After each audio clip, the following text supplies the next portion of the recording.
Perfecto. ¿Se ve la presentación ahí? Supongo que sí, pero Sí, sí, profe, se ve. genial, genial, genial. Bien, entonces les decía, este es el libro, ¿sí? Técnicas para investigar uno, de José Juni y Claudio Urbano. Y el capítulo que vamos a ver, si se van a los marcadores, van directamente a el capítulo de el problema de investigación, ¿sí? El problema de investigación. Bien, afirman los autores que el problema de investigación es el punto inicial de cualquier investigación. Es decir, en este sentido, si no hay un problema, no hay una investigación. ¿Sí? Es, decir, es lo que necesitamos para poder iniciar una investigación. Pero bueno, este problema de investigación debemos delimitarlo, ¿sí? Y formularlo de la manera lo más clara y concreta posible, ¿sí? Y es un proceso que conlleva la reflexión, el análisis, la sistematización como elementos más formales, digamos, pero a su vez también implica la creatividad, ¿sí? Implica la creatividad. Es decir, hay cuestiones más formales y cuestiones más subjetivas en esta formulación y delimitación de un problema de investigación, ¿sí? Entonces, en este capítulo lo que se ven son algunos conceptos, alcances, elementos de este problema de investigación. Pero esto de conceptualizar el problema de investigación y formularlo es la primera tarea que tenemos que hacer, es como la semilla de la investigación, ¿sí? Y como tal, es un punto sumamente importante porque vamos a ir viendo que va a estructurar una gran parte de lo que es el proceso de investigación, ¿sí? Es decir, una formulación adecuada del problema, una formulación adecuada del problema nos va a ahorrar miles de inconvenientes, ¿sí? Al momento de llevar adelante la investigación. Por el contrario, una formulación deficiente del problema, que no sea muy clara, que con ambigüedades, que no sea concreta, ¿sí? Nos va a llevar a una investigación demasiado larga eh,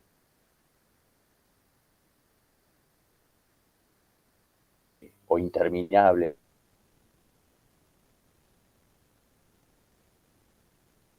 Claro. Es como el punto de partida, ¿sí?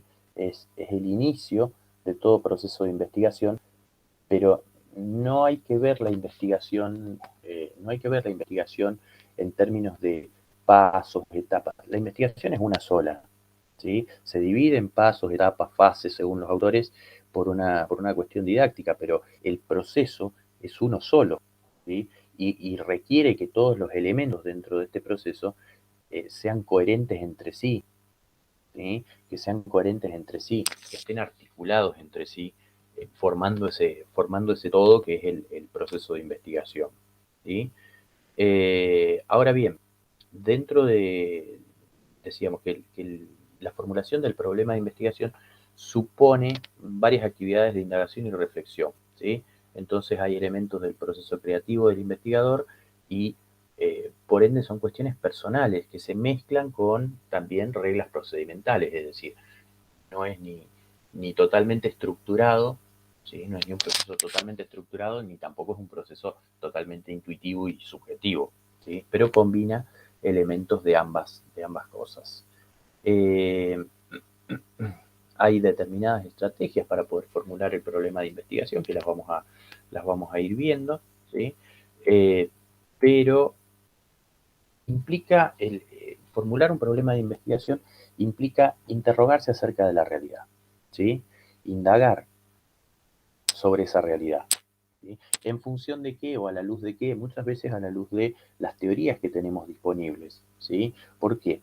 Porque vamos a ir viendo que eh, hacer investigación implica muchas veces confrontar la teoría y la empiria, ¿sí? Lo que nosotros encontramos en la experiencia, en la realidad, estoy entendiendo por realidad las distintas realidades que se plantean, por ejemplo, según los paradigmas de Google Lincoln,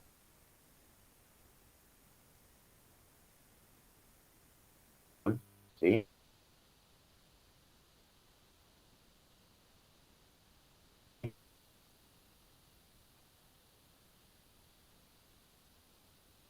¿Sí? Empíricamente. ¿sí? O no se condice totalmente. Entonces, eso nos empieza a generar dudas y esas dudas nos llevan muchas veces a formular problemas de investigación para profundizar a- y ver en qué consiste ese desfasaje, ¿sí? Eh, bien, bien. Una cuestión importante, ¿sí? Fíjense que acá dicen, ciertas investigaciones el problema se vincula a la toma de decisiones para operar sobre la realidad, ya que pretende contribuir a la mejora y al cambio de forma significativa mediante el conocimiento científico-tecnológico. Acá tenemos dos cuestiones importantes que son tres en realidad, tres, que son, una tiene que ver con la toma de decisiones. La toma de decisiones es algo que van a tener que llevar adelante durante todo el proceso de investigación. Investigar implica en ustedes tomar decisiones como investigadores, ¿sí? ¿Por qué? Esto viene a desmitificar la idea de que una investigación es una receta aplicada, ¿sí? ¿Por qué? Porque justamente distintas investigaciones se conducen de distinta manera, ¿sí? Distintos investigadores tienen diferente manera de manejarse frente muchas veces al mismo objeto de investigación, ¿sí? Cada investigador imprime un sello personal a las investigaciones que lleva adelante, ¿sí? Entonces, no es una receta que todos pueden aplicar de la misma manera, ¿sí? Sino que en el proceso de investigación se van tomando decisiones. Se van tomando decisiones. ¿Qué es lo que quiero indagar? ¿Con qué profundidad? ¿Qué instrumentos voy a utilizar? ¿Con quiénes voy a trabajar? ¿Cómo los voy a seleccionar? ¿Cómo elijo a esas personas? ¿Sí? Si son personas, o pueden ser también instituciones, pueden ser entidades, pueden ser historias clínicas, pueden ser eh, distintas, por eso hablamos de entidades muchas veces, ¿sí? Hablamos de entidades y no de personas necesariamente. Pero este problema de investigación, ¿sí? Este problema de investigación no solamente marca el inicio del proceso, de un proceso de investigación, sino que también, decíamos, marca los límites por los cuales vamos a transitar, es decir, ya nos perfila determinados aspectos que van a venir más adelante dentro de este proceso de investigación. Entonces, por ejemplo, cuando formulamos un problema de investigación, anticipamos qué tipo de estudio vamos a realizar, si va a ser un estudio exploratorio, descriptivo, correlacional, explicativo, ¿sí? Los alcances que va a tener los objetivos, ¿sí? Hasta dónde vamos a llegar con nuestra investigación, qué profundidad le vamos a dar, qué tipo de recursos vamos a utilizar, metodológicos, por ejemplo, pero también técnicos, financieros, eh, después, el tipo de sujetos o fenómenos que vamos a estudiar, ¿sí? El tipo de sujetos o fenómenos que vamos a estudiar. Es decir, eh, predefinimos hasta dónde vamos a llegar con este proceso de investigación, ¿sí? Ya vamos anticipando, proyectando hasta dónde vamos a llegar, ¿sí? Eh, Ahora bien, ¿qué es un problema de investigación? ¿Sí? ¿Qué es un problema de investigación? Hay diferentes definiciones, pero muchos autores coinciden en que es básicamente un obstáculo o una limitación. ¿Para qué? Para describir o explicar eh, fenómenos de la realidad, ¿sí? O para acceder a un conocimiento válido de la realidad. Entonces, eh, un problema de investigación viene a ser una situación que no puede resolverse en base a la experiencia común y con los conocimientos que nosotros disponemos tampoco alcanza, ¿sí? Tampoco alcanza. Yo por ahí me gusta agregar también que muchas veces uno conceptualiza un problema de investigación como un obstáculo, una limitación para poder describir o explicar los fenómenos, o como una falta de conocimiento, una falta de soluciones para una situación determinada.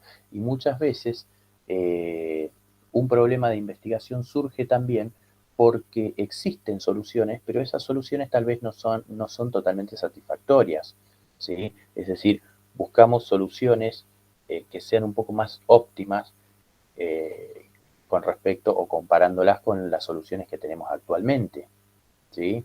Comparándola con las soluciones que tenemos actualmente. Hemos dado, no sé, por ejemplo, ejemplos de las vacunas que se están aplicando contra el COVID actualmente, ¿sí? Entonces podríamos pensar que tenemos una solución.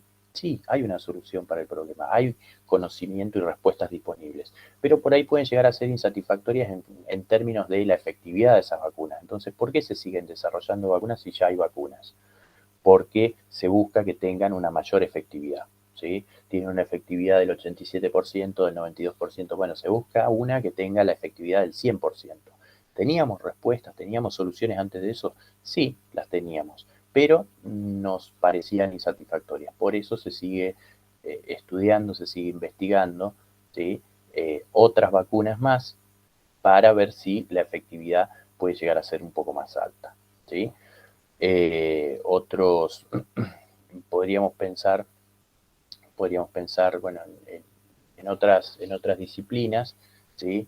En otras disciplinas también se dan algunos ejemplos donde hay soluciones, hay respuestas, pero esas respuestas por ahí pueden tener algún componente que las hace un tanto insatisfactorias, ¿sí?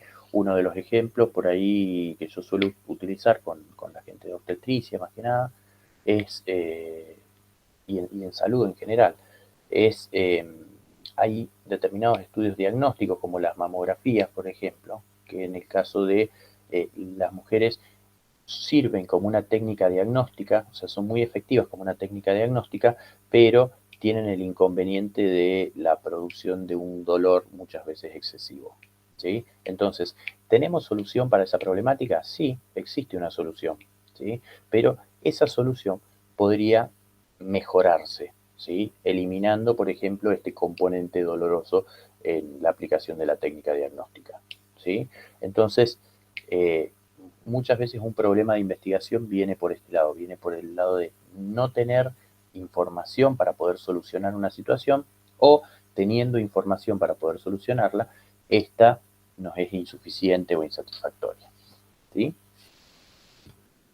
Bien, eh, vamos hasta ahí, ¿me siguen?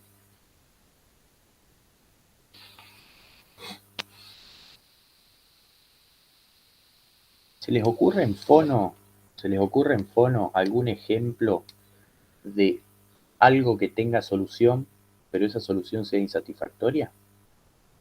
Que pueda llegar a mejorarse algo, alguna técnica diagnóstica, uso de aparatos.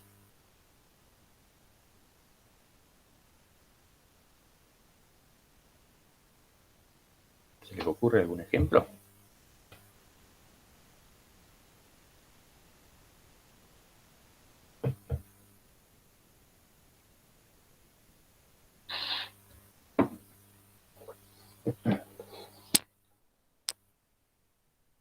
No vayan pensándolo y lo vamos viendo. Si se les ocurre alguno, lo ponemos a debate, ¿sí?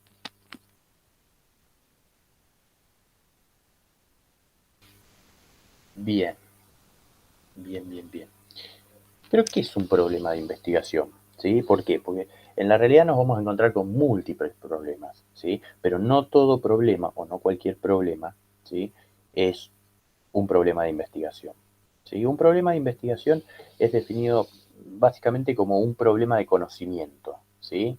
Entonces hay una falta de conocimiento, hay un conocimiento que no tenemos para poder solucionar una situación, pero básicamente apunta a esto, a la falta de un conocimiento, a diferencia de otro tipo de problemas que son problemas más prácticos, ¿sí? Por ejemplo, a ver, ¿cómo diferenciamos un problema práctico de un problema de investigación? Los autores dicen que a partir de hacerse un par de preguntas, por ejemplo, ¿tengo información necesaria para actuar y resolver esta situación? Y además, ¿existen soluciones que puedo implementar para resolver este problema? Entonces, si uno contesta sí a estas preguntas, no estamos frente a un problema de investigación, estamos frente a un problema práctico. ¿Por qué? Porque si yo tengo información necesaria para actuar y resolverlo, no necesito llevar adelante una investigación. Y si hay una solución que yo puedo implementar para resolver ese problema, ¿sí? Tampoco implica entonces que yo deba hacer una investigación, ¿sí? Pongamos por caso, a todo el mundo en algún momento le ha dolido la cabeza, ¿sí? ¿Qué hacen ustedes cuando les duele la cabeza? Cuando sienten dolor de cabeza, ¿qué es lo que hacen? ¿Se automedica, profe? Bueno, exacto. ¿Y qué toman, por ejemplo? ¿Qué medicación pueden tomar para el dolor de cabeza? Un ibuprofeno. Bueno, ibuprofeno, paracetamol, ¿sí? Ahora, Sí. cuando uno va a tomar un ibuprofeno, ¿sí? Cuando uno va a tomar ibuprofeno, eh, lo toma sin pensarlo casi, ¿sí? Lo toma sin pensarlo. No es que lleva adelante una investigación para ver cuáles son los efectos del ibuprofeno sobre el dolor de cabeza, sino que uno va, agarra la caja, saca una pastilla, se la toma con agua y ya está, y espera, ¿sí? Y espera. ¿Y por qué confiamos en eso? ¿Por qué confiamos en eso? Eso viene con un prospecto, ¿sí? Y el prospecto nos dice cuál es el efecto de esa medicación, ¿sí? Y detrás de ese prospecto, detrás de esa afirmación de cuál es el efecto que produce esa medicación, hay un montón de investigaciones hechas, ¿sí? Entonces uno podría tranquilamente googlear efectos del paracetamol sobre el dolor de cabeza y vamos a encontrar un montón de investigaciones que respaldan, ¿sí? Un montón de investigaciones que respaldan lo que dice el prospecto y que por ende, ¿sí? Y que por ende, nos va a disminuir a nosotros el dolor de cabeza. Entonces, tener un dolor de cabeza es un problema, en este caso, es un problema práctico. ¿Por qué? Porque no requiere llevar adelante un proceso de investigación. Las investigaciones ya están hechas, ¿sí? Ya está comprobado que el paracetamol genera, alivia el dolor de cabeza, ¿sí? Eh, ahora bien, ahora bien, ¿qué significa esto? Apunta a estas dos preguntas que hacen los autores, ¿sí? ¿Tenemos información necesaria para actuar y resolverlo? Sí, porque podemos encontrarla en internet, en bibliografía, en distintos lugares, ¿sí?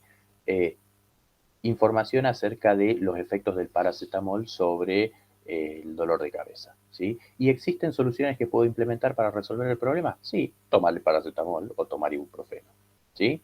Entonces, como las respuestas en ambos casos son sí a estas preguntas, entonces no estamos frente a un problema de investigación, sino que estamos frente a un problema práctico, ¿sí?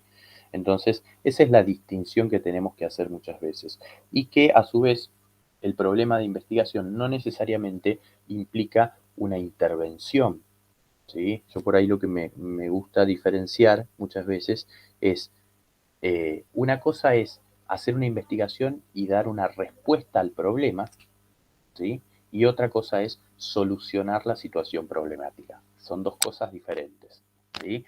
Siempre durante una investigación vamos a dar una respuesta al problema, ya sea afirmativa o negativa. ¿Teníamos razón o no teníamos razón? ¿Sí?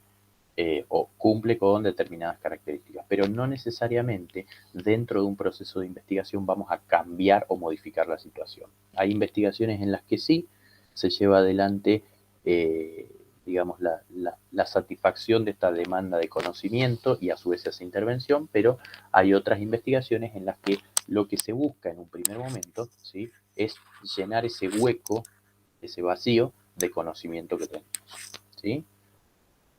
Pero bueno, obviamente el fin último de la ciencia es mejorar la calidad de vida de las personas, de la población. Entonces, definitivamente esos conocimientos que nosotros generamos no pueden quedar o no deberían quedar estancados en una biblioteca, por ejemplo, ¿sí? Sino que la idea es que esa generación de conocimientos impulse acciones, intervenciones posteriores para justamente esto, mejorar la calidad de vida de la población. Bien. Eh, Ahora, ¿qué pasa si a estas dos preguntas contestamos que no? Bueno, estamos frente a un problema o estamos frente a una situación problemática, ¿sí? Que la tenemos que convertir en un problema de investigación, ¿sí? La tenemos que convertir, nosotros generamos como investigadores el problema de investigación. Entonces, lo que nos tenemos que preguntar muchas veces es, ¿qué es lo que yo quiero saber de un área determinada? ¿Sí? Porque nosotros, cuando vamos a generar un problema de investigación, muchas veces empezamos por definir cuál es el área que nos interesa, ¿sí? ¿Cuál es el área? Y dentro de la fonoaudiología, por ejemplo, uno puede estar más enganchado con determinados temas que otros, ¿sí? Por ejemplo, no sé, la hipoacusia, ¿sí? Bárbaro, y uno dice, bueno, yo voy a hacer una investigación acerca de la hipoacusia, o con el grupo vamos a hacer una investigación acerca de la hipoacusia. Perfecto, pero ¿qué es lo que queremos saber acerca de la hipoacusia? ¿sí? Entonces, estamos dentro de lo que es el tema de investigación. La hipoacusia es el tema de investigación, pero como tema es muy general, es muy grande, ¿sí? Hay que transformar eso en un problema de investigación, ¿sí? Hay que generar ese problema de investigación que consiste justamente en esto, en preguntarse, bueno, ¿qué es lo que yo quiero saber? ¿Qué es lo que a mí me interesa de la hipoacusia? ¿Sí? ¿Cuáles son los tratamientos? ¿Cuál es el desarrollo natural de una persona con hipoacusia? Eh, ¿Cuáles son los efectos de determinada intervención? Quiero comparar dos intervenciones sobre pacientes con hipoacusia para ver cuál es más efectiva, ¿sí? Entonces, dependiendo de lo que nosotros querramos saber sobre ese tema, ¿sí? Va a ser el problema de investigación que podamos llegar a generar. Y por ende, eso va a determinar una gran parte de lo que es el proceso de investigación, el abordaje. Entonces, en todos los casos trabajamos con la hipoacusia, pero sobre diferentes aspectos, ¿sí? Sobre diferentes aspectos o características. Es más, incluso muchas veces trabajando sobre los mismos aspectos o características, dos investigadores pueden llevar a cabo investigaciones diferentes, ¿sí? Ya sea que apliquen teorías distintas o instrumentos de recolección de información distintas, ¿sí? Bien. Y los problemas de investigación surgen de algún lado, ¿sí? Un problema de investigación surge de algún lado y esto está bueno que ustedes se lo puedan plantear, ¿sí? A medida que vayan trabajando más adelante en los grupos, decir, bueno, a ver, si estamos definiendo el problema de investigación, ¿de dónde sale este problema de investigación? ¿Cómo lo generamos? ¿Sí? Y en este sentido hay determinados factores que influyen en la generación de un problema de investigación, entre ellos los factores ecológicos contextuales, ¿sí? Entre los factores ecológicos contextuales, en primer lugar, sostienen los autores que muchos problemas de investigación se generan a partir del interés personal del investigador, ¿sí? En función de los aspectos personales, subjetivos y muchas veces también de los aspectos biográficos, es decir, de la historia, de la experiencia de vida que tenga el mismo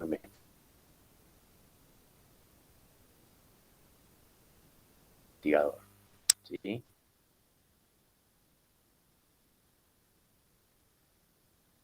Eh, a ver, surgen determinados temas de investigación que tienen que ver con la vida personal del investigador, ¿sí? Entonces, de repente uno podría decir, bueno, yo voy a hacer una tesis, mi tesis va a ser sobre,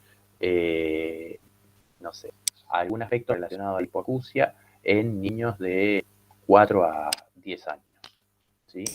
Y cuando uno se pone a indagar, bueno, cómo surgió ese tema de investigación, ¿sí? Cómo surgió ese tema de investigación, dice, bueno, no, porque yo tengo un hermano que es más pequeño que yo, que tiene hipoacusia, entonces hemos visto algunos tratamientos, pero no sabemos si están dando buenos resultados. Entonces uno dice, bueno, ¿de dónde surgió el tema de investigación? De un interés personal del investigador, de aspectos ligados a su propia biografía, ¿sí? Es decir, le interesa el tema porque está en contacto con esa situación a partir de tener un hermano que tiene hipoacusia, por ejemplo, ¿sí?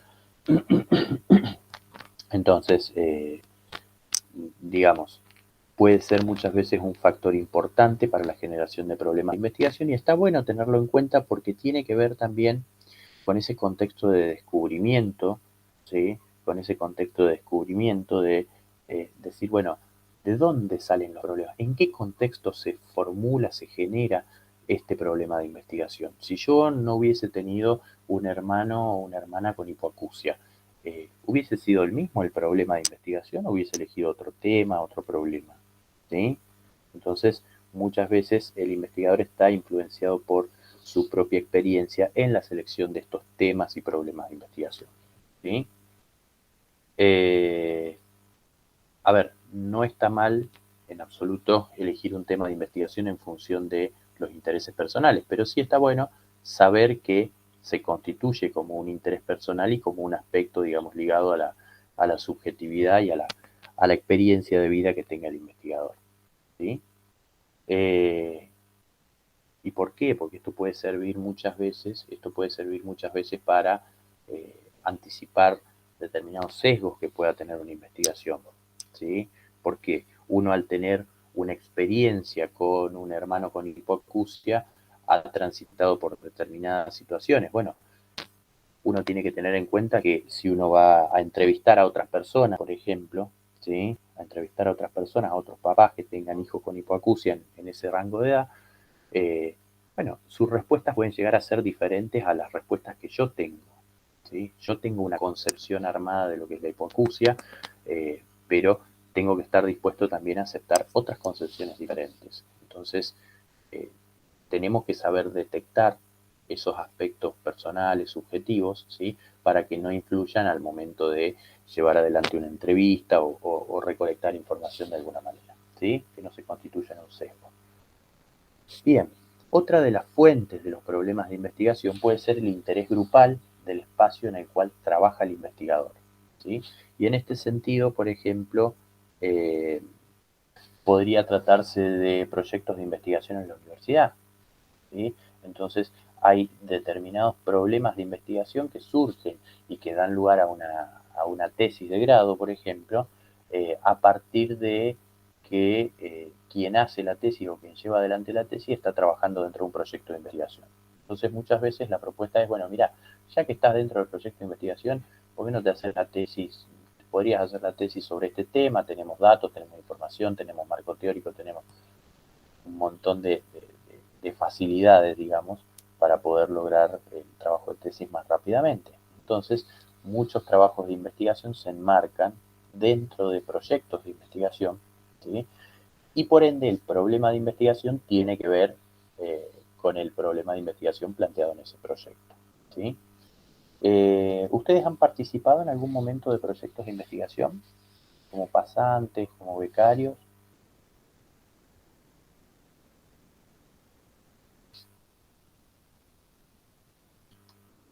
o están participando actualmente en algún proyecto de investigación? No. Ujú.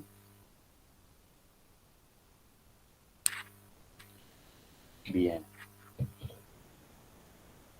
Es una experiencia linda porque por ahí uno se pone a veces en contacto con, bueno, con este tipo de cuestiones, con cómo se lleva adelante una investigación, entra en contacto con gente que viene haciendo investigación hace muchos años, a veces con mucha experiencia, ¿sí? Con mucha experiencia, entonces se puede aprender un montón a partir de ahí, se puede aprender un montón. Me parece que salió una convocatoria para pasantías, no sé, Mauro, me parece que había salido hace un par de semanas una convocatoria para pasantías en investigación y docencia.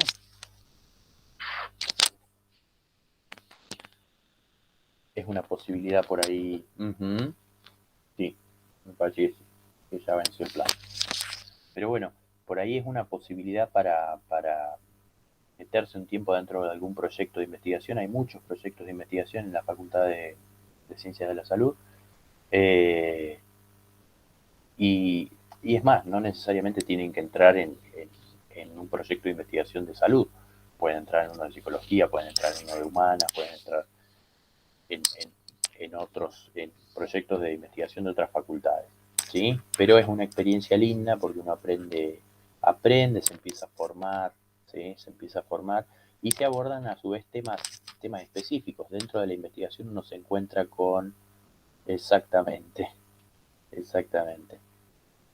Eh, Mauro, de hecho, está a cargo de un proyecto de investigación dentro dentro de la facultad, así que nada, eh, hay lugar para sumarse, ¿sí?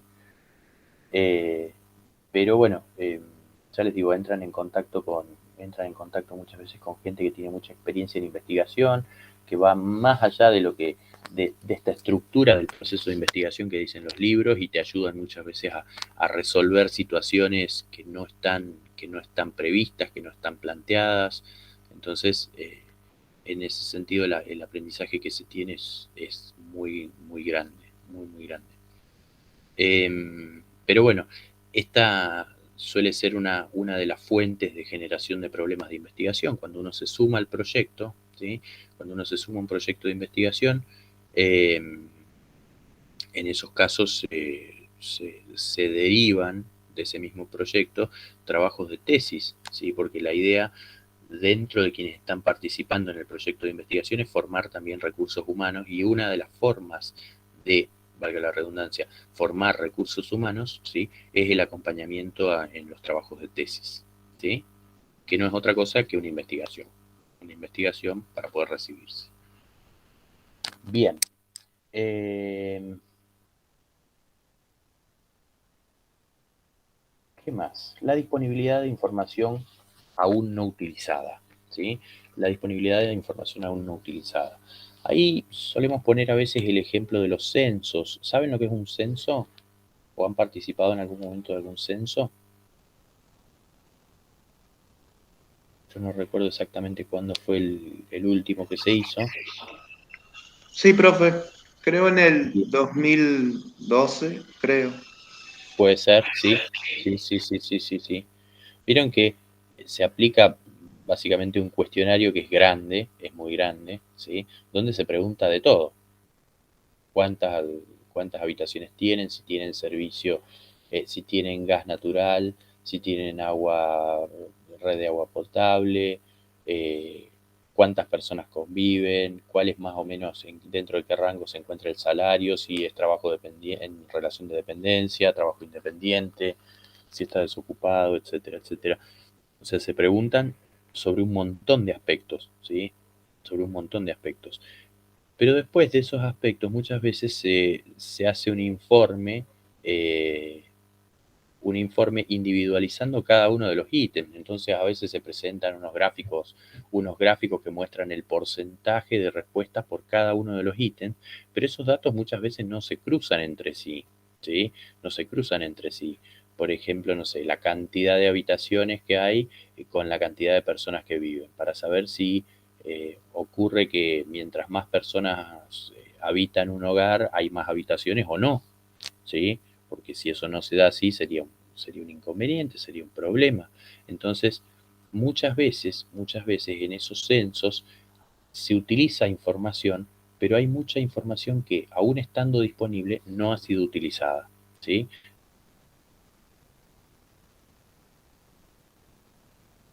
Entonces,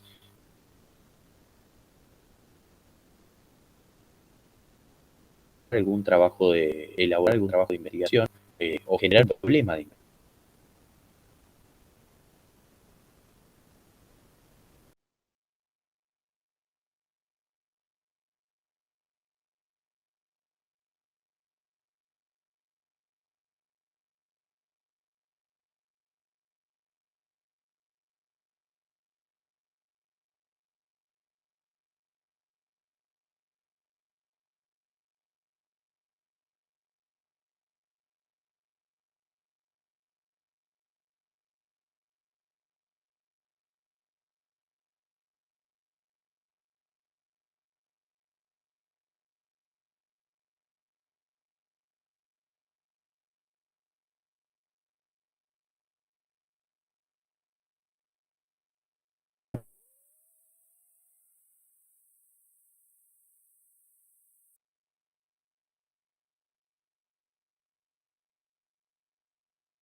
ahí volví. No, Santiago, es mi conexión la que va y viene. Es mi conexión la que va y viene. En realidad estoy teniendo un problema con el adaptador de red que se me desconecta aparentemente o deja de funcionar un rato y después se reconecta. Bien. Seguimos entonces. La disponibilidad, hablábamos de que una de las fuentes de generación del problema, ¿sí?, es la disponibilidad de información aún no utilizada.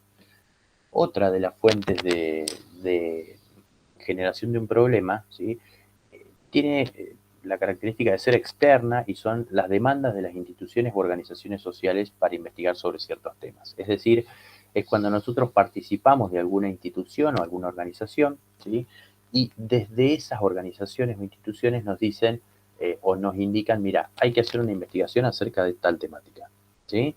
Entonces, en ese caso no elegimos nosotros qué temas investigar, sino que vienen dados desde arriba, digamos, ¿sí? Vienen dados desde arriba. Pero bueno, es otra fuente de generación de problemas de investigación. Y por otra parte, la pertenencia del investigador a una línea o corriente dentro del campo profesional o académico. Y en ese sentido,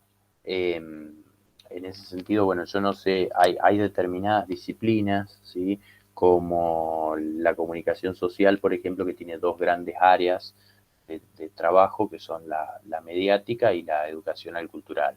En el caso de la psicología, por ejemplo, tenemos por una parte, tenemos distintas escuelas, ¿sí?, distintas escuelas, cognitivo integrativo, psicoanálisis, humanismo. Entonces, en función de eso, ¿sí?, en función de eso, perteneciendo a una línea o una corriente determinada, es que se van generando ciertos problemas de investigación que tienen características particulares, ¿sí? Esas características particulares tienen que ver con los intereses de esas escuelas, ¿sí?, de esas escuelas. Pero no sé en el caso de Fono, no les he preguntado nunca, si tienen distintas orientaciones o distintas escuelas en este sentido, como grandes áreas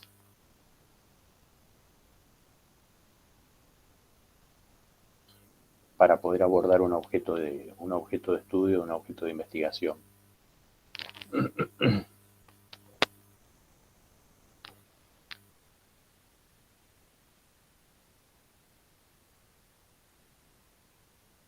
No he escuchado yo que tengan, ¿sí?, sino que me parece que tienen una formación en común para todos,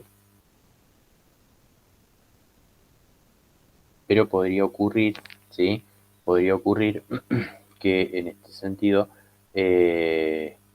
hayan distintas líneas, ¿sí?, hayan distintas líneas de abordaje de determinados objetos, ¿sí?, que son objetos disciplinares.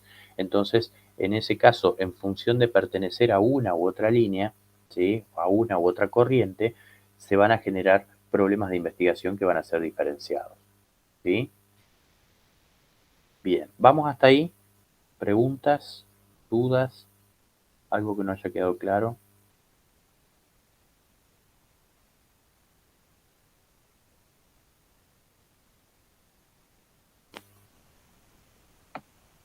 No, profe. Bien. Bien, el resto, Carla, Isabel, Micaela, Agustina, Melanie. Todo claro, profe. De mi parte no tengo dudas. Bien. Perfecto. Seguimos entonces. Estábamos con las fuentes de generación de un problema de investigación, ¿sí? En relación a estos factores ecológicos contextuales, ¿sí? Y después relatan los autores acerca de dos factores actitudinales hacia el conocimiento, ¿sí? Es decir, cuál es la actitud que tenemos que tener nosotros como investigadores frente a la generación del conocimiento, ¿sí? Entonces, lo dicen de una forma muy linda. Cada vez que lo leo, me gusta bastante. Que dicen que, en primer lugar, hay que desechar la idea de que se accede al problema de investigación por alguna forma de iluminación mental o espiritual, ¿sí? Es decir, que el problema no va a venir a nosotros. Un problema de investigación no va a venir a nosotros como una forma de iluminación mental o espiritual, ¿sí? No se nos va a aparecer por generación espontánea, sino que sostienen los autores, el problema hay que salir a buscarlo, el problema de investigación hay que salir a buscarlo. ¿Y dónde lo podemos salir a buscar? Lo podemos salir a buscar en la bibliografía, en estas distintas fuentes de generación del problema, buscar en las experiencias propias, personales, en los intereses que nosotros tenemos, pero hay que salir a buscar el problema de investigación, ¿sí? La recomendación muchas veces desde la asignatura es, bueno, leamos a ver acerca de qué se está investigando, ¿sí? Sobre qué se está investigando actualmente en fonoaudiología, por ejemplo. Entonces, por eso también subimos este material al Classroom, ¿sí? Para saber, bueno, de qué se habla en los congresos de fonoaudiología que se están dando últimamente. Este me parece que se celebró en España, ¿sí? Eh, y no es de este año, creo que es del 2018, ¿sí? Pero en estas memorias del Congreso, por ahí uno puede ponerse más o menos en contacto con, bueno, cuáles son los temas que se están trabajando. Y a partir de esos temas que se están trabajando actualmente, es que yo puedo llegar a derivar algún tema, problema de investigación para, no sé, para llevar adelante en la asignatura, por ejemplo, ¿sí? Entonces, de esa manera nos mantenemos más o menos actualizados, con problemas que son pertinentes para la disciplina, ¿sí? Pero tenemos que salir a buscarlos. Los problemas de investigación no se nos van a ocurrir mágicamente, ¿sí? Lo que quieren decir los autores es que no aparecen espontáneamente y por sí solos, ¿sí? Sino que hay que leer, hay que informarse, hay que actualizarse, ver qué es lo que se está publicando, ver de qué se tratan los congresos, ¿sí? Cuáles son las temáticas que se plantean dentro de los congresos. Entonces, eh, en este particularmente, a ver si puedo identificar dónde estaba. Pero en este congreso, particularmente, hay algo que llamaba la atención. ¿Dónde estaba? Acá. Había algo que llamaba la atención, ¿sí? Eh, y que tiene que ver con los nombres que se le dan a los congresos, ¿sí? Tiene que ver con los nombres que se le dan a los congresos, con los títulos que le ponen al congreso, ¿sí? Y que, ah, no estoy compartiendo.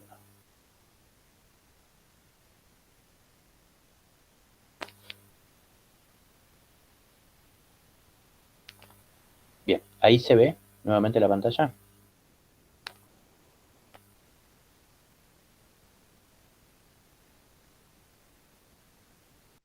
Sí, profe.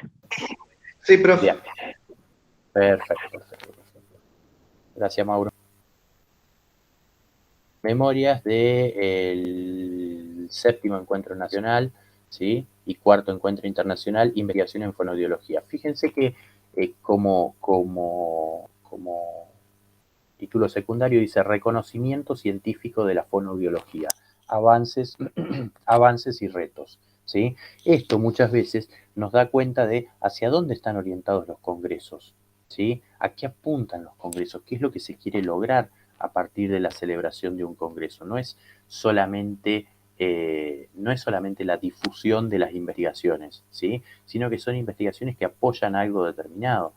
Y acá hablan del reconocimiento científico de la fonoaudiología, ¿sí? Avances y retos. Es decir, yo desconozco cuál es en este momento el reconocimiento científico que tiene la fonoaudiología en España, pero definitivamente se está pujando a partir de la celebración de este congreso por consolidarla, ¿sí? Entonces, dentro de ello hay determinadas temáticas que se incluyen, ¿sí? en el marco del Congreso, ¿sí?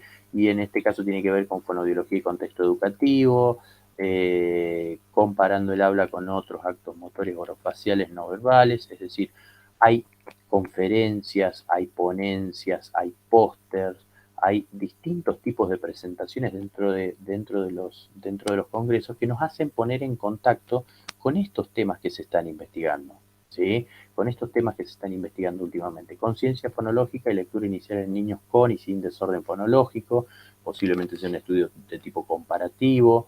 Después hay... ¿dónde estaba?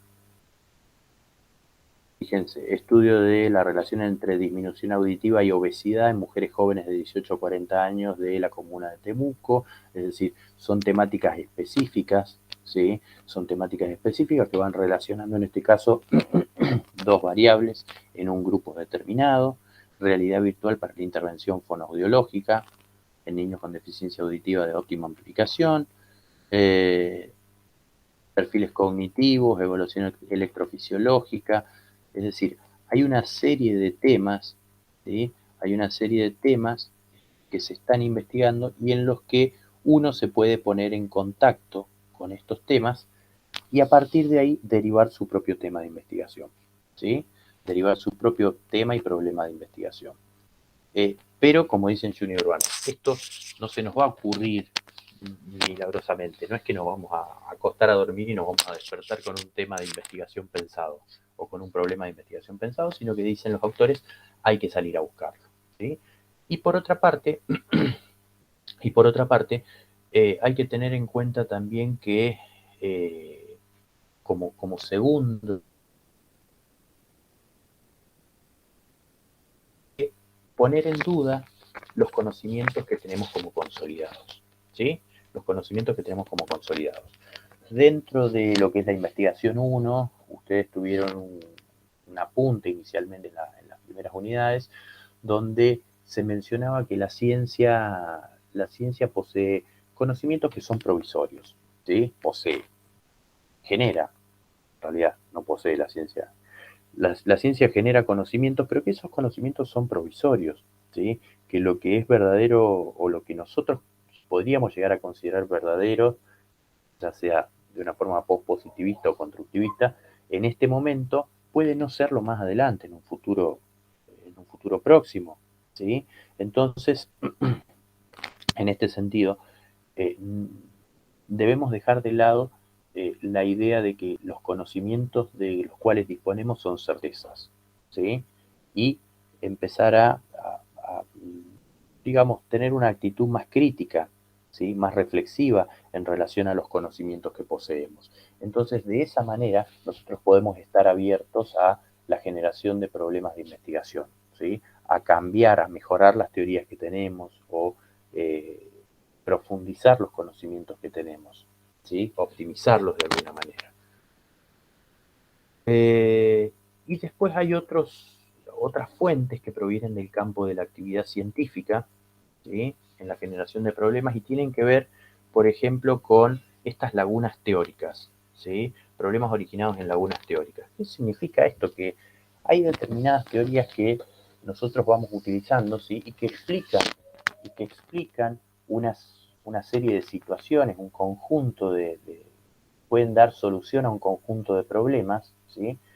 Pero muchas veces, en esa variedad de situaciones problemáticas, hay problemas que escapan a la posibilidad de que esta teoría las pueda explicar, ¿sí? Pongamos por caso, eh, cuando cuando empiezan a aparecer cuando empiezan a aparecer los primeros casos de SIDA, ¿sí? Los primeros casos de SIDA, de VIH, ¿cómo se le llamaba a la enfermedad? ¿Alguien sabe? ¿Cómo se le llamaba al SIDA en los primeros momentos?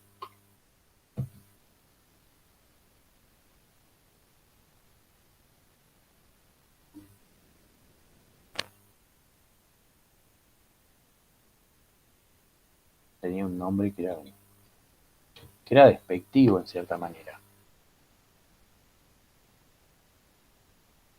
¿Alguien sabe?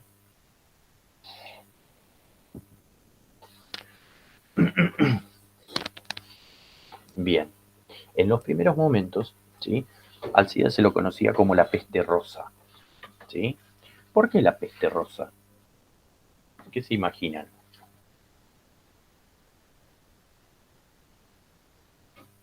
¿A qué estaba ligada la peste rosa? en un primer momento, entonces.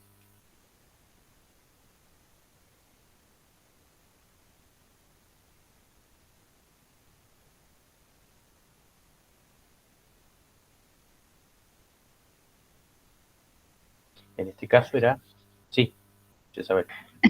¿A los homosexuales, profe? Exactamente, exactamente. ¿Sí? Entonces, en un primer momento, el SIDA estaba ligado a la condición homosexual, ¿sí? A la condición homosexual. Entonces, se decía, por eso se le llamaba la peste rosa, porque la teoría, ¿sí? La teoría que había en ese momento, y a partir de la cual se accionaba, era que el SIDA era una enfermedad propia de los homosexuales y que se propagaba por las prácticas homosexuales, ¿sí? Entonces, esa teoría anduvo bien un rato, ¿sí? Anduvo bien un rato, porque explicaba las situaciones, digamos, podía dar una explicación de las situaciones que se estaban dando en relación al contagio del virus, ¿sí? A la transmisión del virus. Ahora bien, ¿qué es lo que pasa después? Después empiezan a surgir casos que escapaban a esa teoría, ¿sí? ¿Por qué? Porque empiezan a ver que el SIDA también lo contrae, el virus del SIDA también lo contrae gente que eh, tenía exclusivamente prácticas heterosexuales, ¿sí? Entonces, ahí es cuando se arma una laguna teórica, ¿sí? ¿Por qué? Porque la teoría puede explicar, la teoría que estaba vigente hasta ese momento, podía explicar la transmisión del virus del SIDA en función de las personas que eran homosexuales. Pero no podía explicar cómo es que las personas heterosexuales también habían contraído el virus del SIDA. Entonces, definitivamente la teoría tuvo que modificarse. Esa laguna teórica dio lugar a originar más investigaciones, ¿sí?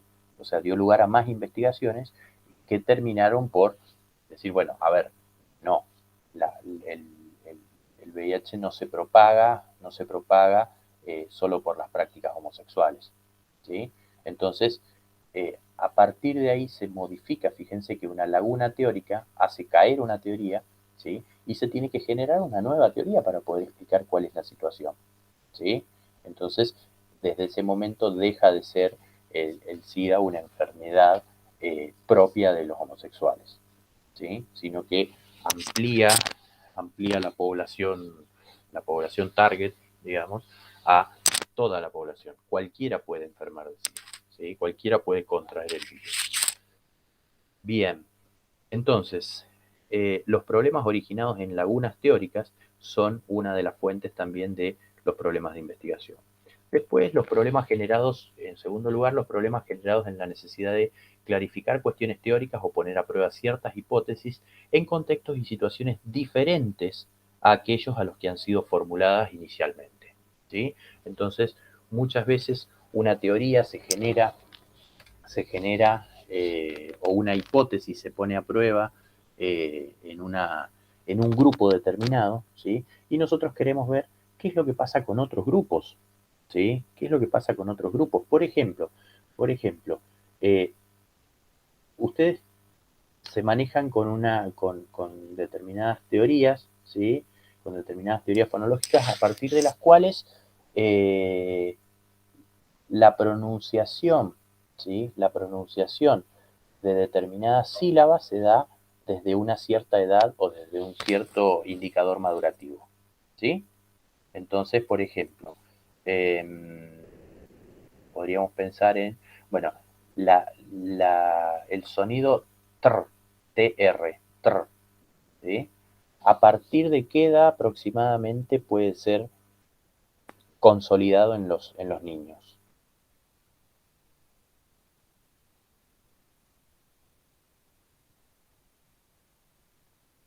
O el habla mismo, ¿sí? Podríamos pensar en a partir de qué edad los niños pueden hablar fluidamente,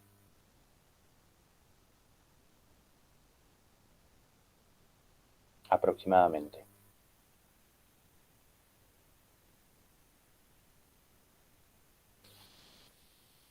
¿Qué me dirían ustedes?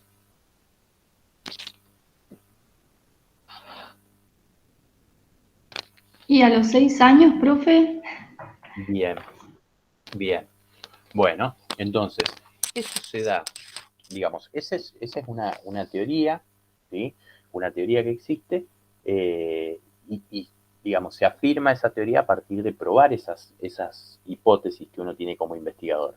Ahora, ¿en todos los niños se da, en todos los niños de todas las comunidades se da de la misma manera? O, por ejemplo, podríamos pensar en, bueno, esto lo hemos probado con niños escolarizados, ¿sí? ¿Qué pasaría si los niños no están escolarizados? ¿Sí?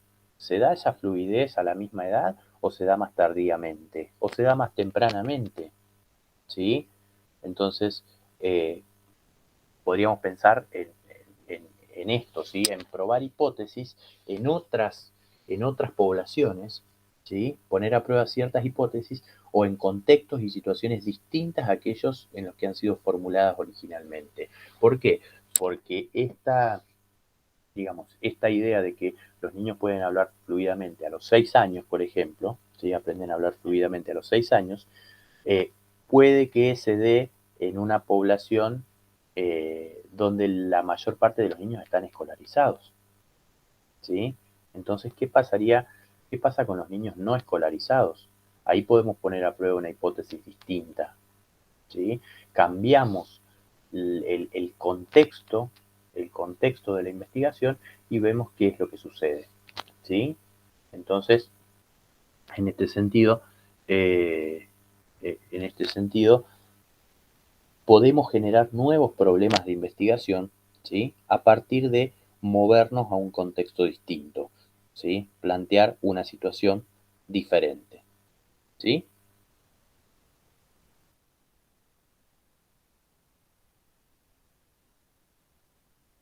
Bien, ¿queda más o menos, queda clara esa idea? ¿Queda clara esa idea?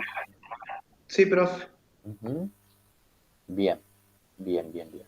Entonces, que hayamos probado algo en una determinada población no quiere decir que tenga exactamente los mismos resultados que en otra, ¿sí?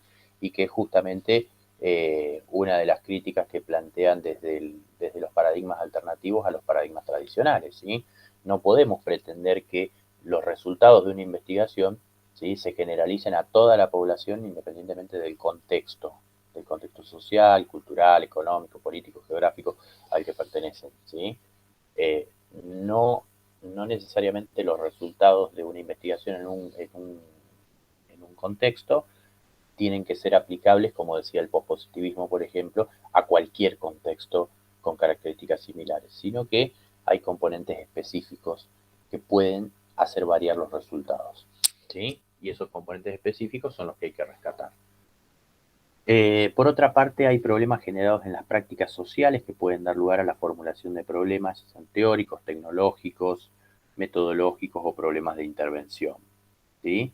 Estos son los que se llaman problemas prácticos o problemas de la práctica, ¿sí?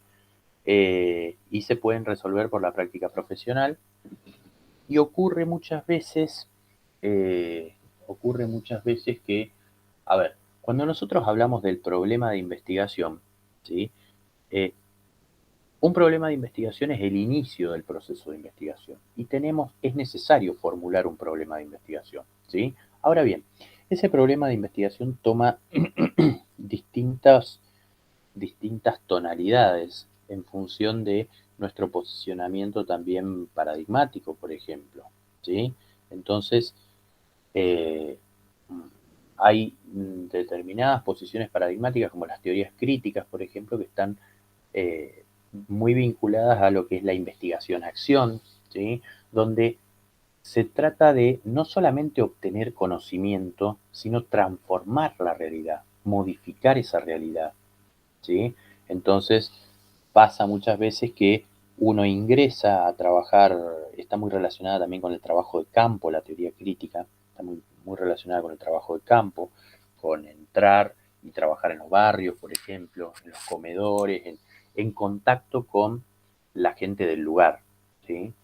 Eh, y muchas veces pasa que uno perfila lo que puede llegar a ser un problema de investigación, pero muchas veces las mismas prácticas sociales de la comunidad determinan si ese problema de investigación es lo que nosotros vamos a abordar o si va a ser otra cosa, ¿sí?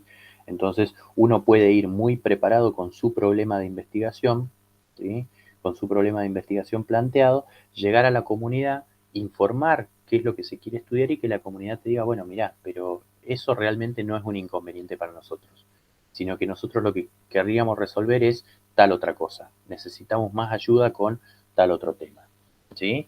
Entonces, por ahí al respecto vino en algún momento, creo que en 2018, vino un agente de la Universidad de Uruguay a dar un curso y contaban ellos como anécdota que habían entrado a una región de Uruguay para poder investigar los riesgos psicosociales de la población de un barrio determinado, ¿sí? Riesgos psicosociales de una población de un barrio. De hecho, estaban muy comprometidos con la temática de investigación, ya que imagínense que para poder conocer el problema o los problemas que habían en el barrio de raíz, ¿sí? Y a fondo, lo que hicieron fue justamente alquilar una casa. Los investigadores alquilaron una casa en el medio del barrio, ¿sí? Y vivieron ahí durante todo el tiempo que duró la investigación. ¿Para qué? Para estar en contacto con el lugar, con el contexto, para interiorizarse en las problemáticas y para poder vivir las problemáticas que tenía el barrio, ¿sí? Entonces se encontraron con que, bueno, ellos iban preparados para investigar los riesgos psicosociales del barrio, y los referentes del barrio, hablando con ellos, le dijeron, sí, el trabajo es problemático, la crianza es problemática, eh, hay algunos otros aspectos también, pero principalmente el problema principal que tenemos en el barrio es que tenemos el río al costado y no tenemos acceso al agua, ¿sí? Entonces, el problema de esa investigación, termina siendo cuáles son las estrategias utilizadas por las personas del barrio para poder acceder al agua del río, ¿sí? O para que el agua del río llegue hasta el corazón del barrio, ¿sí? Entonces, fíjense que van con un problema de investigación, muchas veces uno plantea un problema de investigación y cuando se trata de estas perspectivas, cuando uno las aborda desde estas perspectivas donde quiere transformar la realidad, muchas veces el problema de investigación que nosotros armamos solitos en nuestra casa, en nuestro escritorio, en nuestra mesa, ¿sí? Se modifica al llegar al lugar, ¿sí? Entonces, por eso muchas veces se dice que las investigaciones cualitativas tienen un diseño más flexible, podemos volver hacia atrás y modificar algunas cosas, ¿sí? Para que tengan mayor coherencia y mayor sentido, ¿sí? Es decir, para la gente del barrio, este problema de investigación que inicialmente proponían este grupo de profesionales carecía un poco de sentido, porque en realidad la preocupación de ellos pasaba por otro lado, ¿sí? Y si uno quiere intervenir y modificar la realidad, tiene que ser en sintonía con lo que necesita la gente del lugar, no con lo que a uno se le ocurre, ¿sí? Bien, entonces, bueno, con eso tiene que ver un poquito este punto, ¿sí? Después hay otra cuestión que genera también problemas de investigación, que tiene que ver con los problemas metodológicos, ¿sí? Los problemas metodológicos, donde si ya se ha realizado una investigación previamente, ¿sí? Muchas veces uno, leyendo crítica y reflexivamente esas investigaciones, se da cuenta que, por ejemplo, no sé, los instrumentos de recolección de información que se han utilizado no son, no son demasiado confiables, ¿sí? No son demasiado confiables, ¿sí? O el análisis de los datos no se ha llevado a cabo de manera adecuada, ¿sí? No se llevó a cabo de manera adecuada. O no sé, se sacan conclusiones con un tamaño muestral que es muy pequeño, ¿sí? Sacan conclusiones acerca de toda la población con una muestra de, no sé, 12 personas, ¿sí? En un estudio cuantitativo. Entonces, esos problemas metodológicos muchas veces dan lugar a que nosotros podamos llegar a replicar esa investigación, ¿sí? A replicar esa investigación utilizando bien instrumentos más confiables, herramientas de análisis más precisas, ¿sí? O más adecuadas, o adecuando el tamaño de la muestra, por ejemplo, ampliando la muestra, ¿sí? Entonces, ese tipo de inconvenientes metodológicos generan nuevos procesos de investigación, ¿sí? Y por otra parte, una última fuente, digamos, dentro de los problemas de generación de los problemas de investigación, es el desarrollo de tecnologías y nuevas profesiones que generan un tipo particular de problemas, los derivados de las necesidades de evaluación de procesos de diferente naturaleza, industrial, tecnológico, social, educativo, o evaluación de resultados de esas actividades, ¿sí? Entonces, si se desarrollara, por ejemplo, lo que decíamos hace un rato, existe como técnica diagnóstica, ¿sí? Para el cáncer de mama, por ejemplo, la mamografía, ¿sí? Que se utiliza un aparato determinado, una tecnología. ¿Se podría llegar a generar una tecnología diferente? Sí, se genera un dispositivo, un aparato distinto para que, digamos, pueda llevar adelante la misma tarea diagnóstica, pero sin provocar dolor, por ejemplo. Bueno, pero una vez que se construyen estos dispositivos, estas tecnologías, hay que poner a prueba la efectividad que tienen, ¿sí? Entonces, eso genera nuevos problemas de investigación, genera nuevos procesos de investigación, ¿sí? Para evaluar justamente cuál es la efectividad que tiene comparándolo con la efectividad diagnóstica de una mamografía, por ejemplo, ¿sí? Entonces, a partir de la generación de nuevas teorías, ¿sí? De nuevos dispositivos, perdón, se necesita evaluar la eficacia que tienen. Entonces, eso implica nuevos procesos de investigación, ¿sí? Implica hacer una investigación para poder averiguarlo. Bien. Acá esto yo lo suelo saltear muchas veces, el proceso mental de delimitación y formulación del problema de investigación. Sí me gustaría que lo vieran, que le dieran una leída. ¿Por qué? Porque esto es, digamos, pormenorizadamente lo que nosotros dijimos, pasar del tema a un problema de investigación, ¿sí? Es decir, ¿cómo arrancamos? Identificamos un área problema general, ¿sí? Grande, muy abarcativa. Nos hacemos las posibles preguntas a investigar en relación al área problema, es decir, ¿qué es lo que nosotros queremos saber sobre ese tema? De ese área, ¿qué es lo que queremos saber? Caracterizar la naturaleza y alcance de cada una de las posibles preguntas, es decir, muchas veces se le da un orden determinado a las preguntas, cuáles son más específicas, cuáles son más generales, cuáles son las preguntas más concretas y más generales que le estamos haciendo a este tema de investigación, a este área problema. Revisamos los antecedentes o la información disponible que hay, ¿sí? Adoptamos una perspectiva disciplinar desde la que vamos a abordar el problema, y esto tiene que ver también, entre otras cosas, con la cuestión de los paradigmas, ¿sí? La cuestión de los paradigmas, si tenemos pensado hacer un abordaje más cualitativo, más cuantitativo, mixto, por ejemplo. Formulamos provisoriamente el problema y lo evaluamos, y finalmente redactamos la pregunta a investigar, ¿sí? Esto de redactar la pregunta a investigar tiene que ver con los componentes del problema de investigación que, bueno, acá está más inextenso, digamos, una explicación de estas distintas que nos llevan del tema, de tener un tema de investigación, un área problemática, a un problema de investigación específica. Pero esto, lo de redactar la pregunta problema, tiene que ver con esta última parte, ¿sí? Con esta última parte del capítulo, este cuadrito que dice cuáles son los componentes del problema de investigación. Cuando ustedes redacten el problema de investigación en su trabajo, ¿sí? Hay 4 componentes que tienen que estar presentes, ¿sí? El problema, en primer lugar, el problema de investigación cristaliza como una pregunta, ¿sí? La recomendación es que cuando uno empieza a hacer investigación, el problema lo plantee en los términos de una pregunta, ¿sí? Porque justamente, a ver, si el problema de investigación es un obstáculo, una dificultad o una falta de conocimiento, ¿sí? Esa falta de conocimiento la denunciamos a partir de preguntar algo, ¿sí? Entonces, el problema de investigación tiene la forma de una pregunta, de un interrogante. Tiene que haber, entonces, un interrogante que pregunta por el qué, el cómo, cuáles, dónde, cuándo, para qué, por qué o cómo influye algo sobre otra cosa, ¿sí?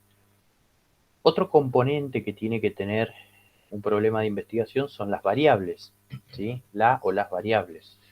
Esto por ahí ya lo han visto en investigación 1, en qué consiste una variable, ¿sí? Eh, pero es básicamente una cualidad, una característica, ¿sí? Un aspecto que nosotros, en el cual nosotros estamos interesados como investigadores, ¿sí? Debe contener también, el problema de investigación debe contener o mencionar las unidades de observación, ¿sí? Estas unidades de observación, acá está redactado muy en términos muy cuantitativos, porque hablamos de unidades de observación, pero en investigación cualitativa, por ejemplo, se habla de participantes, podemos hablar de participantes, ¿sí? No necesariamente de unidades de observación o unidades de análisis, pero estas unidades de observación o estos participantes es, en donde podemos observar esas variables o esos atributos o factores, ¿sí? En quienes vamos a evaluar, a observar, a indagar, aquellos aspectos en los que estamos interesados. Y por último, el problema de investigación tiene que contemplar también un contexto determinado, ¿sí? Que es la zona o el ámbito donde se va a trabajar, si es en la provincia de San Luis, si es en la ciudad de San Luis, si es dentro de las 4 avenidas, en la zona sur de la ciudad de San Luis, ¿sí? Y a su vez contemplar este contexto, un área temporal y espacial, ¿sí? La espacial por ahí tiene que ver con esto que decíamos recién. ¿Dónde vamos a llevar adelante la investigación? ¿En San Luis, en Ciudad, en Juan Acoslay, en el sur de la provincia? Y a su vez una delimitación de tipo temporal. ¿Durante cuánto tiempo? ¿Sí? ¿Durante el 2021? ¿En marzo del 2021? ¿O entre 2016 y 2021, por ejemplo, si fuese un estudio longitudinal, ¿sí? Con un seguimiento a largo plazo? Entonces, esto debe estar contemplado dentro de lo que es la formulación del problema de investigación, ¿sí? Entonces tenemos un interrogante, variables, las unidades de observación o entidades con las que vamos a trabajar y detallar un poco el contexto.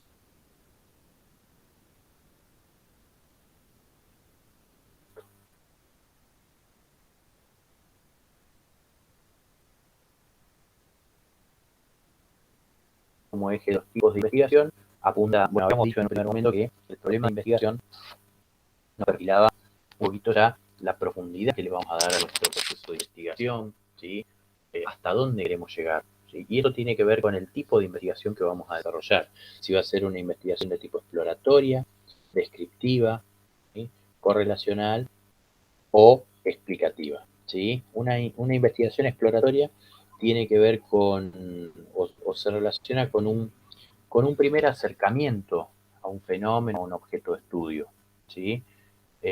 Donde no sabemos con qué variable se relaciona ese fenómeno, ¿sí? Por ejemplo, ante el surgimiento en diciembre de 2019, ¿sí? Se empiezan a hacer las primeras investigaciones acerca del COVID. Entonces, para saber qué características tiene, qué sintomatología presenta, porque no se conocía, se conocían otras formas de coronavirus, porque el coronavirus es una familia de virus, pero no de este específicamente. Entonces, esas primeras investigaciones, ¿sí? Son exploratorias porque no había información previa específica acerca del COVID-19, ¿sí? Entonces, esas primeras investigaciones son las primeras aproximaciones, ¿sí? A las características, a tratar de definir o caracterizar un poco en qué consistía este virus, ¿sí? Eh,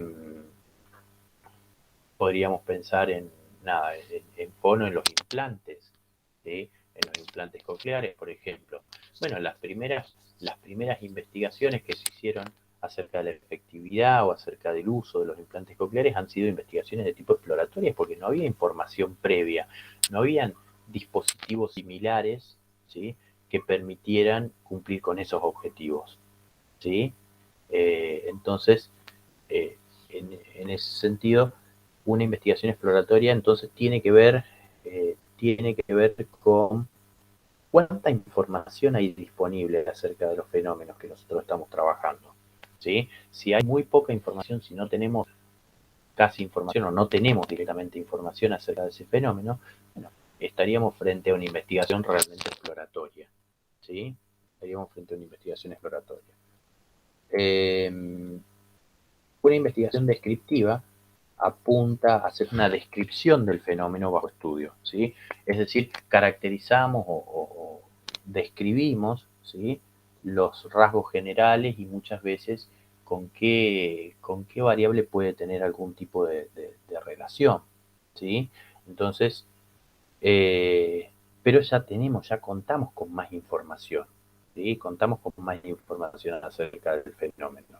No es que estamos en la nada o casi nada como estábamos en lo descriptivo, ¿sí? Entonces, ¿cómo nos damos cuenta que hay información? Porque buscamos antecedentes de investigación, por ejemplo, y algunos encontramos, ¿sí?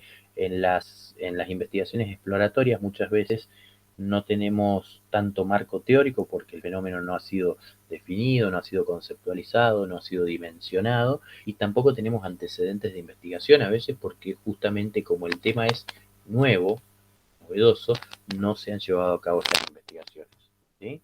Las primeras investigaciones entonces son exploratorias, después tenemos un nivel descriptivo, ¿sí? Un nivel descriptivo.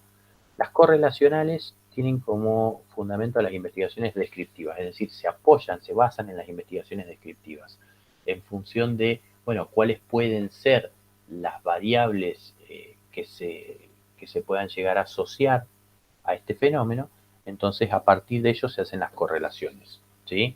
Una correlación, bueno, eso no sé si lo alcanzaron a ver en la investigación 1, ¿sí? En estadística de investigación 1, pero bueno, básicamente las investigaciones correlacionales hacen referencia a la asociación de tipo funcional entre variables, ¿sí? A se relaciona con B y B a su vez está relacionado con A, pero A no es la causa de B ni B es la causa de A necesariamente, sino que se influyen mutuamente, ¿sí? Se influyen mutuamente.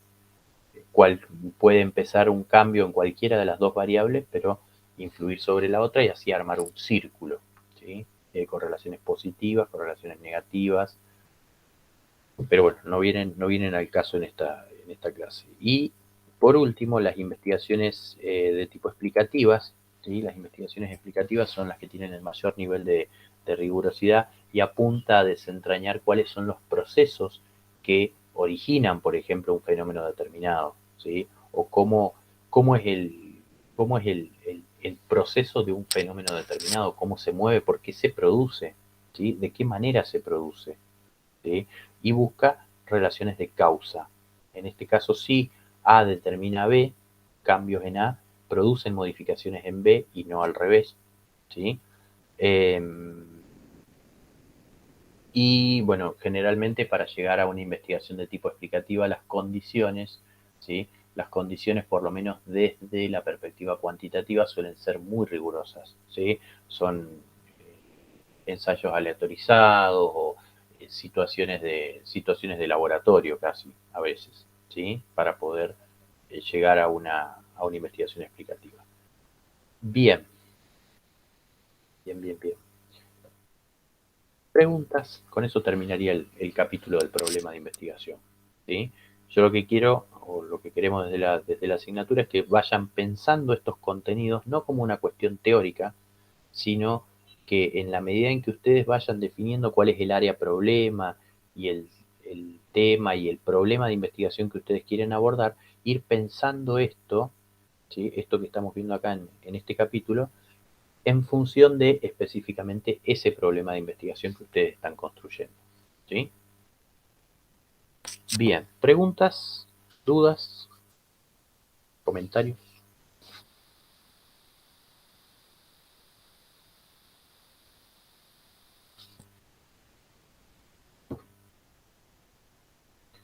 Bien, perfecto, perfecto. Bueno, buenísimo. Está subido el libro ya al Classroom, ¿sí?